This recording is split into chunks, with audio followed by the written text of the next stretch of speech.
조갑제 TV 시청자 여러분 안녕하십니까? 2020년 5월 4일 연휴 기간 중에 오후 4시 29분입니다.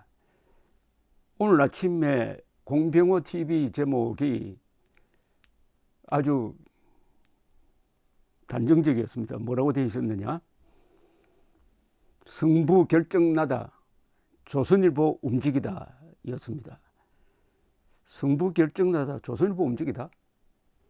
그래서 조선일보를 찾았더니 최보식 기자와 전 통계학회 회장의 인터뷰가 실려 있었습니다. 최보식이 만난 사람, 거기 전 통계학회 회장이 사전투표 결과는 통계적으로 이해 안 돼 땡땡땡 하고 선관위 의혹 풀어줄 책임 있어라고 주장했다는 제목이 붙어 있었습니다. 이 기사를 쭉 읽어보니까 공병호 TV가 말한 승부 결정 났다 하고는 동떨어진 내용입니다. 조선일보가 최보식 기자를 앞세워가지고 음모론을 확산시키는 것 같은 뉘앙스를 주는데 전혀 그렇지 않습니다. 이걸 읽어보면은 기자와 학자의 차이를 알 수가 있습니다. 기자와 학자가 이 통계를 놓고 음모론을 놓고 일문일답을 주고받는데 아주 이게 배울 점이 많아요. 이걸 읽어보면 학자는 이런 식으로 생각하고 기자는 이런 식으로 생각한다. 기자는 아무래도 현실에 뿌리 박은 사람이고 학자는 이론에 밝은 사람입니다. 그런데 두 사람이 생각이 각각 다른 것이 이 인터뷰를 통해서 일종의 이거는 인터뷰라기보다는 토론에 가깝습니다. 그러나 역시 민주국가는 토론을 해야 됩니다. 이 토론을 하면은 스스로 자신의 약점과 강점을 드러냅니다. 저는 여기서 통계학자들의 약점을 많이 봤습니다. 그 약점은 뭐냐? 정치에 대해서 무관심하다는 사실입니다. 사전투표를 한 사람들과 당일 투표한 사람들 사이에는 정치 성향이 근본적으로 다르다 하는 데 대한 인식이 없어요. 사전 투표한 사람이나 당일 투표한 사람이나 같은 사람이다. 그러니까 같은 사람이니까 같은 득표율로 나와야 되는데 왜 이렇게 다르냐 이렇게 이야기하는 겁니다.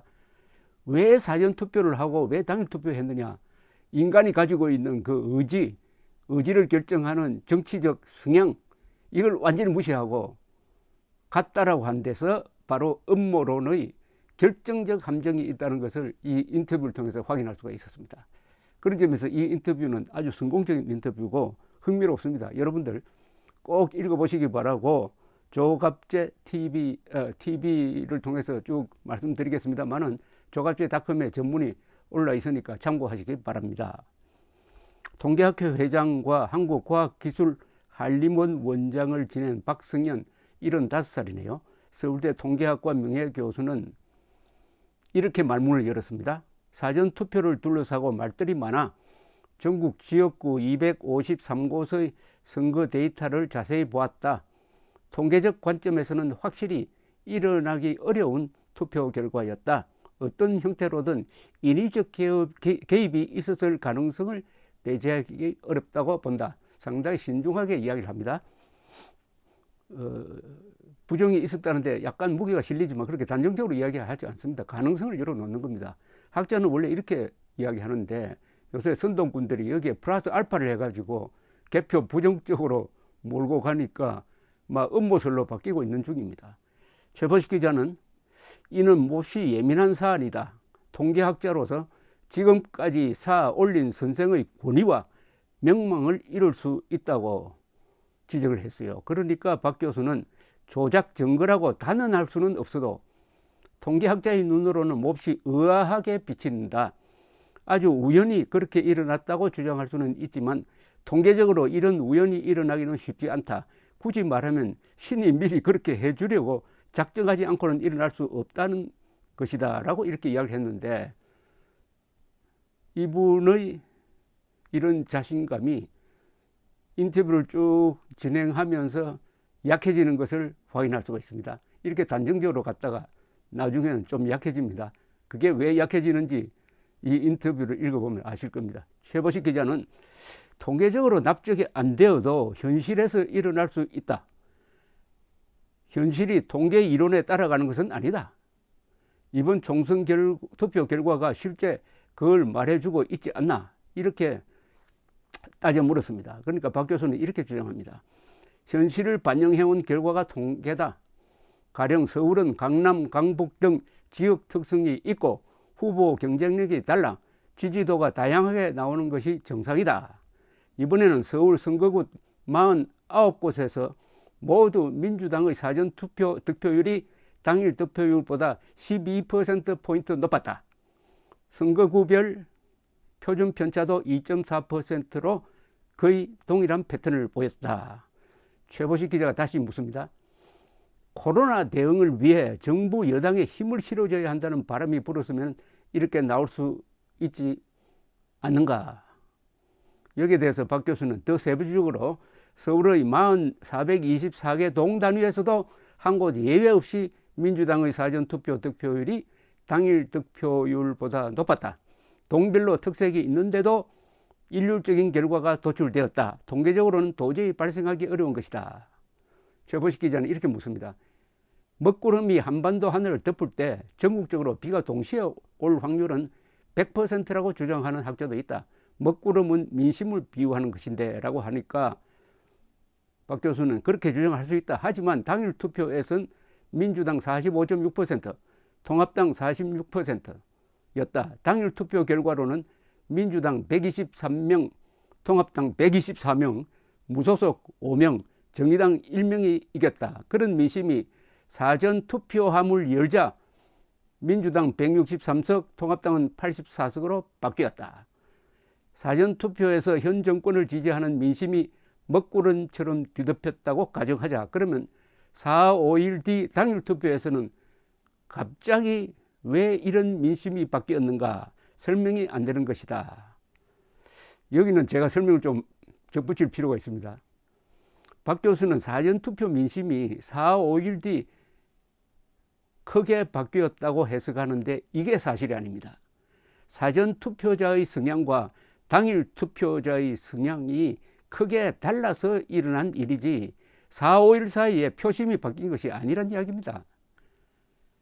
상대적으로 사전투표 그룹은 친여 성향이 강하고 당일 투표 그룹은 친야 성향이 강하다고 보면은 이해할 수 있는 통계적 현상입니다.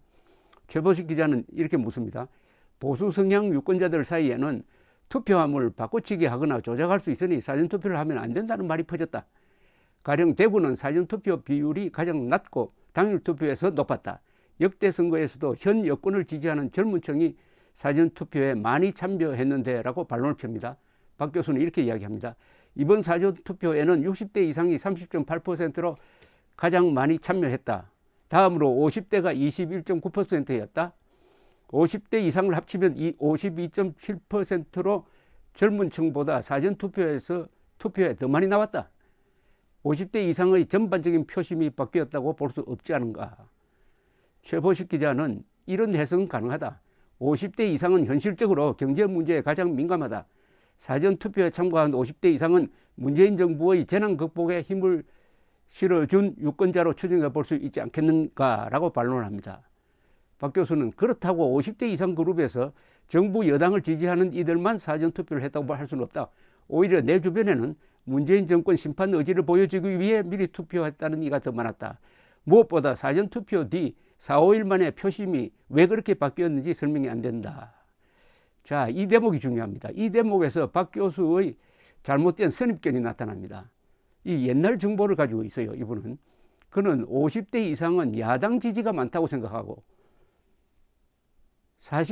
사전투표에 나간 50대 이상도 그럴 것이라고 생각을 하는데 이게 고정관념입니다. 첫째, 50대가 반통합당으로 통합당을 반대하는 쪽으로 돈 사실, 사전투표율이 배정한 2016년보다 2배나 는 가장 큰 이유가 반통합당 성향의 유권자들이 대거 참여한 사실, 반사적으로 친통합당 유권자들은 사전투표를 의도적으로 피했다는 사실, 이걸 간과하고 있어요. 또 하나 추가적으로 제가 뒷받침한 자료를 설명드리겠습니다. 50대, 60대가 압도적으로 통합당 지지가 많다는 게 이게 고정관념입니다. 얼마나 세상이 바뀌었는지를 몰라요. 한국갤럽이 총선 투표 직전에 여론조사를 실시했는데 그 여론조사는 상당히 적중을 했습니다. 정확하게 미래한국당이 비례정당으로서는 1등 한다는 것까지 맞췄으니까 이 정확도가 있다고 봐야 되겠죠. 여기에 의하면은 50대의 민주당 지지율이 얼마인지 아십니까? 50대가 통합당 지지가 높을 거라고 생각하십니까? 천만의 말입니다. 50대의 민주당 지지율은 47%고 통합당 지지는 30%밖에 안 됩니다. 47대 30입니다. 50대가 완전히 반통합당으로 돌았다는 사실을 인정해야 됩니다. 60대 이상도 압도적이지 않아요. 60대 이상은 민주당 지지 35%, 통합당 지지는 2%포인트 높아가지고 37%입니다. 거의 비슷하다고 봐야 됩니다. 그러니까 50대 이상이 사전투표에 인구 비례보다 많이 나간 건 사실이지만 그것이 통합당 지지율을 높이는 쪽으로 가지 않았다는 겁니다. 박 교수가 50대 이상이 압도적으로 통합당 지지가 높을 것이라 판단한 것은 착각이고, 이를 근거로 음모설을 주장하는 것도 무리임을 알 수가 있습니다. 사전투표에 60대 이상이 인구 비율보다도 3.5%포인트 많이 나간 것만 강조하는데 친여적 성향이 강한 50대도 2.2%포인트 많이 나간 점을 말하지 않습니다. 그것까지 감안하면은 50대 이상이 많이 나가서므로 통합당 표가 더 많이 나와야 한다는 주장은 오래된 정보, 2016년에 맞았을지 모르지만은 세상이 달라진 2020년에는 맞지 않고 그것을 근거로 음모설을 주장하고 통계를 해석하는 것은 근본적으로 잘못됐다. 이 점을 강조드릴 수 있습니다. 자, 이런 현실을 인정하면은 사전투표에서 여당 후보 득표율이 10% 이상씩 당일 투표 때보다 더 많이 받은 것은 충분히 이해할 수 있습니다. 이걸 통계의 특이성은 개표 부정에서 생긴 것이 아니고 사전투표자들의 특이한 행태를 반영하는 것입니다. 사전투표 조작설 주장자들의 가장 큰 논리적 함정이 여기에 있습니다. 사전투표 참여자들과 당일 투표자들의 정치 성향이 같을 것이라는 점을 전제로 하고 통계를 해석한 데서 조작론이 움튼 것이고 조작론이 거기서 파산하게 될 것입니다. 겨울에 비가 오면은 왜 왔을까 하고 기상을 연구해야 하는데 이게 하늘에서 온 비가 아니고 누가 와서 뿌렸다고, 비가 조작되었다고 주장하면 되겠습니까? 최보식 기자는 이어서 이렇게 묻습니다. 선생이 공부해온 통계 이론에 맞지 않는다고 이미 일어난 현실을 부정하려는 것처럼 비친다. 역대 선거에서도 사전투표 득표율은 민주당이 높게 나오지 않았나. 박 교수는 이렇게 말합니다. 2016년 총선에서 민주당의 사전투표 득표율이 높았지만 낮게 나온 지역구도 꽤 있었다. 반대로 통합당 후보가 사전투표에서 더 좋은 성적을 얻은 지역구도 있었다. 이때의 통합당은 새누리당을 말합니다. 당시 양당의 사전투표 득표율 격차는 5%포인트였다. 하지만 이번에는 약 22%포인트 격차가 났다. 통계적으로는 이렇게 나올 수 없는 것이다. 통계적으로는 그렇게 나올 수가 있습니다. 왜냐? 세상이 그만큼 좌편향되었다는 것을 인정하고 보수가 작아졌다는 걸 인정하면 이런 통계가 나오게 돼 있는데 역시 2016년 데이터를 가지고 해석을 하고 있습니다. 최보식 기자는 이래 묻습니다. 사전투표 그룹과 당일투표 그룹이 같은 성향의 투표를 할 것이라는 전제가 잘못된 게 아닐까요? 아주 이건 핵심을 찔렀습니다. 박 교수는 이렇게 이야기합니다. 전체 유권자를 하나의 모집단으로 볼 때 사전투표 그룹과 당일투표 그룹은 무작위로 나뉘는 것이다. 그런데 민주당의 사전투표 득표율은 당일투표보다 10.7%포인트나 높았다. 반면 통합당은 당일투표보다 11.1%포인트 낮았다. 거듭 말하지만 4, 5일 간격으로 투표 성향 차이가 10%포인트 이상 크게 날 수는 없다. 여기서 또 박 교수의 약점이 드러납니다. 뭐냐? 무작위로 나뉜다는 겁니다. 사전투표하는 사람과 당일투표하는 사람 사이에는 아무런 차이가 없고 그냥 숫자로서 이렇게 딱 갈라놓은 것밖에 없다. 무작위라는 겁니다. 무작위가 아니죠. 랜덤으로 이렇게 뽑는 게 아니죠. 여기에는 인간의 의지가 들어갑니다. 즉 사전투표자의 행동에는 무작위가 아니라 정치적 의지가 들어 있습니다. 당일 투표하는 사람들도 정치적 의지에 따라서 한 거지 우연히 추첨식으로 한 게 아닙니다. 특히 문재인 정권이 사전투표를 권장했고 우파는 반대하는 가운데서 사전투표장으로 간 사람들 중에는 강력한 반통합당 의지가 서며 있었고 이것이 여당의 높은 사전투표 득표율로 나타났다고 보는 것이 합리적이고 현실적입니다. 친여적인 유권자가 많이 사전투표로 빠져나간 부분만큼 당일투표에서는 통합당 득표율이 높아질 수밖에 없죠. 쉽게 말하면 골수 여당 지지자들은 사전투표장으로 몰렸으니까 당일투표에서는 오히려 통합당 지지자가 상대적으로 많았다 이런 이야기입니다. 사전투표에는 친여적 유권자가 당일투표에는 친야적 유권자가 상대적으로 많이 참여했다고 본다면 통계상의 특이성이 아니라 설명될 수 있다 이런 이야기입니다. 자, 최보식 기자는 또 묻습니다. 통계학적으로는 이해가 안 되겠지만 유권자의 투표에 영향을 끼치는 정치 사회적 변수도 있지 않은가라고 물었습니다. 제가 한 말입니다. 바로 박 교수는 이렇게 대답하네요. 바로 그 점이다.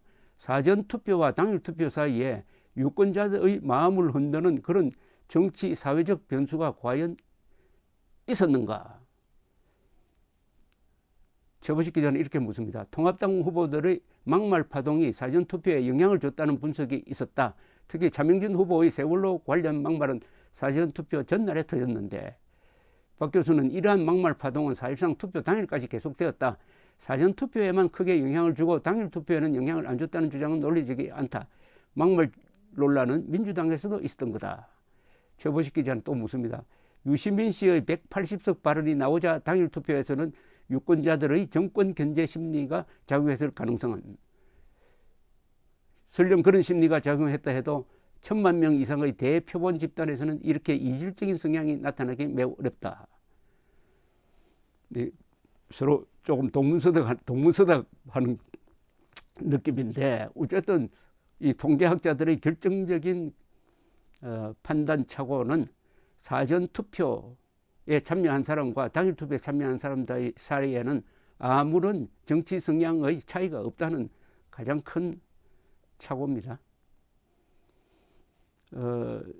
최보식 기자는 또 이렇게 묻습니다. 보수 유튜브들은 서울, 인천, 경기에서 민주당과 통합당의 사전투표 득표율이 똑같이 63대 36으로 나온 것을 놓고 조작이 있었다고 주장하는데 여기에 대해서 양당 간 상대 득표율에서 소수점을 빼고 동일하게 나온 것은 통계적으로 볼 때 매우 희소한 경우다. 최보식 기자는 이렇게 반론을 합니다. 중앙선거관리위원회는 수도권 유권자들의 투표 성향 흐름이 유사하게 나타난 것일 뿐이라고 설명하고 있는데 박 교수는 그렇다 해도 이렇게 동일한 비율이 나올 확률은 매우 낮다. 최보식 기자가 다시 묻습니다. 이런 비율은 전체 선거구 253곳 중 17곳 6.7%에서만 그렇다. 몇몇 의심할 만한 사례를 모아놓고 보편화하는 오류를 범하고 있는 게 아닌가. 이것도 아주 핵심적인 질문이네요. 17곳에서 그런 것은 이건 뭐 통계상의 특이점으로 뭐 충분히 이해할 수 있는 겁니다. 이걸 가지고 253곳 전부 다가 이렇다고 하면 몰라도 말이죠. 여기에 대해서 박 교수는 선거구 17곳에서도 63대 36으로 나올 확률은 통계적으로 거의 불가능하다. 더욱이 서울, 인천, 경기의 광역단체에서 똑같이 63대 36으로 나올 확률은 아주 낮다. 최보식 기자가 또 물고 늘어집니다. 이는 두 정당의 득표율만 비교한 것이다. 다른 소수 정당 후보와 무소속 후보의 득표를 포함해 계산하면 서울 61대 35, 인천 59대 34, 경기 61대 35로 똑같지 않은데? 라고 물으니까 그 다음에 이 박 교수의 대답이 조금 궁합니다. 양당의 득표율만 비교한 것은 만약 조작이 시도됐다면 오직 통합당 표를 민주당 표로 바꿔치기에 생길 수 있다고 봤기 때문일 것이다. 이런 비율 자체를 조작의 증거로 몰아가는 것은 적절하지 않다. 하지만 의심할 만한 근거는 된다. 그렇다면 조작을 전제로 해가지고 그게 끼워 맞추기 위해서 61대 36이라는 숫자를 63대 36이라는 숫자를 만들었다는 것밖에 되지 않죠. 하여튼 박 교수도 이걸 가지고 조작의 증거로 몰아가는 것은 안 된다고 경고를 하고 있습니다. 어떻게 보면 이 최보식 기자의 추궁에 수긍하고 있는 모습입니다. 이런 비율 자체를 조작의 증거로 몰아가는 것은 적절하지 않다고 했는데 지금 음모론자들은 그것을 가장 큰 조작의 근거로 내세우고 있습니다. 인천 참고로 여기 중앙선관위에서 해명한 자료를 제가 소개를 해드리겠습니다. 서울, 인천, 경기 더불어민주당과 미래통합당 후보의 사전투표 득표 일정 비율 유지에 관해서 해명한 겁니다. 중앙선관위가 일부 유튜브 채널에서 선관위가 사전투표 결과를 조작하였다고 주장하는 첫 번째는 서울, 인천, 경기 지역 사전투표에서 더불어민주당과 미래통합당 후보의 시도 평균 득표 비율이 일정하게 63% 대 36%의 비율을 보인다는 것입니다. 선관위가 확인한 바 서울, 인천, 경기 지역 사전투표에서 더불어민주당과 미래통합당 후보들만으로 계산한 득표 비율은 서울 평균 63.95 대 36.05, 인천 평균 63.43 대 36.57, 경기 평균 63.58 대 36.42입니다. 그러나 대구는 39.21 대 60.799, 경북은 33.50 대 66.50이고 울산은 51.85 대 48.159, 지역마다 다른 결과를 보이고 있고 선거구 전체로 보면은 253개 선거구 중에서 17개 선거구만이 63대 36의 비율인 것을 확인하였습니다. 또한 지역구 국회의원 선거에는 두 정당 외에도 다른 정당 추천 후보와 무소속 후보가 참여하였으며 이들을 모두 포함한 득표 비율은 서울 평균 61.31 대 34.55, 인천 평균 58.82 대 33.91, 그 다음에 군소정당, 경기 평균 60.68 대 34.76, 그 나머지는 군소정당. 따라서 양당 외 정당 추천 후보와 무소속 후보의 득표를 제외하고 일부 지역에서 두 정당의 득표율만을 비교한 수치로 결과가 조작되었다고 주장하는 것은 지나친 비약입니다. 이렇게 딱 정리를 했습니다. 더 자세한 것은 조갑제닷컴에 들어오시면 기사를 충분히 읽을 수가 있습니다.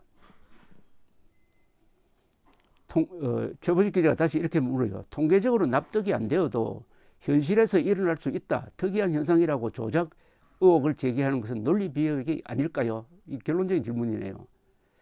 어쩌다 우연히 겹쳐 그렇게 됐다고 주장할 수 있지만 통계적으로는 이런 우연이 발생하기 어렵습니다. 다시 최보식 기자가 이 개표 부정이 얼마나 어려운가를 이렇게 지적합니다. 개표 전 과정은 CCTV에 찍혀 있다. 전자개표기는 외부 통신망과 단절된 컴퓨터다. 개표장에서는 개표 사무원, 각 당 참관인 등이 2중 3중 검표한다. 집계된 표수는 중앙선관위의 전용망입니다. 전용망을 통해 서버에 입력된다. 폐쇄 회로이기 때문에 외부에서의 해킹은 불가능하다. 이런 현상을 이해하면 전자개표기나 서버에 칩을 심거나 프로그램을 조작했다거나 사전투표 용지의 QR코드가 개인정보를 기록했다는 등의 설은 현실성이 떨어진다는데 이렇게 물었습니다. 그러니까 이 최보식 기자가 이제는 사회부 기자 출신의 습관을 발휘해가지고 현실 속에서 그러면 이게 가능하냐? 이런 개표 부정이 가능하냐? 전 과정이 다 녹화되고 있는데 어떻게 가능하냐? 그러려면 30만 개표 종사자들을 다 소개해야 되고 그중 한 사람만 폭로를 해도 이 정권이 무너지는데 이게 가능하냐 하는 취지로 이야기를 한 겁니다. 여기에 대해서 박 교수의 대답이 좀 힘이 없어요. 나는 통계 관점에서만 말할 수 있을 뿐이다. 중앙선관위는 이렇게 확산되는 의혹을 불식해야 할 책임이 있다. 박빙 선거구 3곳을 재검표하는 방법밖에 없다고 본다. 이러면은 이 음모론이 확 줄어드는 겁니다. 통계 관점에서만 말할 수 있을 뿐이고 현실에서는 불가능하다는 것을 사실상 인정하는 겁니다. 박 교수는 그러지 않았지만 이런 취약한 걸 근거로 해가지고 선거 부정이 있었다. 선거 부정 중에서도 가장 어려운 개표 부정이 있었다고 주장하는 것이 얼마나 어렵고 무모하고 무리한 거란 걸 이분이 통계학자가 스스로 설명을 하고 있습니다. 최보식 기자가 다시 묻습니다. 중앙선관위는 낙선 후보자가 선거소송 등 법적 절차를 취해야 밝힐 수 있다는 입장인데 박 교수는 중앙선관위는 헌법기관으로서 신뢰 문제가 걸려있는 만큼 더 적극적이어야 한다. 통합당도 선거 불복의 위험이 따르지만 국민적 의혹을 풀어준다는 차원에서 소송을 제기할 필요가 있다. 그래야 재검표가 가능하다. 이런 이야기인데 뭐 몇 개 선거구에서 재검표가 일어날 가능성도 있습니다. 문제는 그 재검표 결과를 음모론자들이 승복할까요? 안 할 가능성이 많죠. 또 다른 이유를 들고 나오겠죠. 물론 그렇게 되면은 속아 넘어간 일반 사람들은 정신을 차릴 가능성이 또 높아집니다. 공병호 TV가 승부 결정나다 조선일보 움직이다라는 기사를 띄워서 읽어본 바로는 바로 이런 기사입니다. 조선일보가 사전투표 조작설에 손을 들어준 것 같은 제목인데 내용은 오히려 음모설의 약점을 드러내었습니다. 잘 가려서 듣고 보고 스스로 판단하시기 바랍니다. 감사합니다.